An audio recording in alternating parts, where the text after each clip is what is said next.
नमस्कार, मैं सोनी ओझा। आप देख रहे हैं न्यूज प्लस 21 पर देश विदेश व राज्य की 10 प्रमुख खबरें।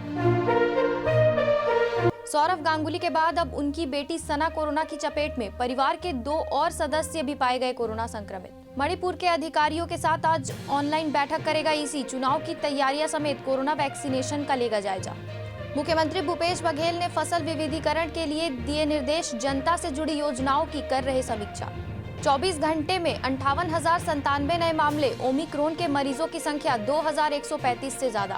देश में पिछले 24 घंटे में लगी वैक्सीन की 96 lakh dose. Total coverage 147.72 crore से अधिक।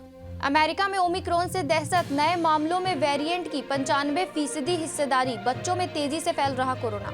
आईएफएसओ और स्पेशल सेल पुलिस ने मिलकर ऑनलाइन पेपर सॉल्विंग गैंग का किया पर्दाफाश। रैकेट में रूसी हैकर्स भी शामिल होने के सबूत। सुप्रीम कोर्ट से मिला जोर का झटका। हवाला कारोबार बिमल जैन की जमानत पर हाई कोर्ट के आदेश पर हस्तक्षेप से इनकार। दिल्ली में एक ही दिन में कोरोना के मामले दोगुने। आज 10,000 लोगों के संक्रमित होने की आशंका। मुख्यमंत्री योगी ने दिए निर्देश। हर दिन 3 से 4 लाख सैंपल की जांच के निर्देश। ऐसे ही देश विदेश व राज्य से अपडेट रहने के लिए हमारे चैनल को लाइक और सब्सक्राइब करना ना भूलें। नोटिफिकेशन के लिए बेल आइकन जरूर दबाएं। देखते रहिए न्यूज प्लस 21, आपके हक की बात।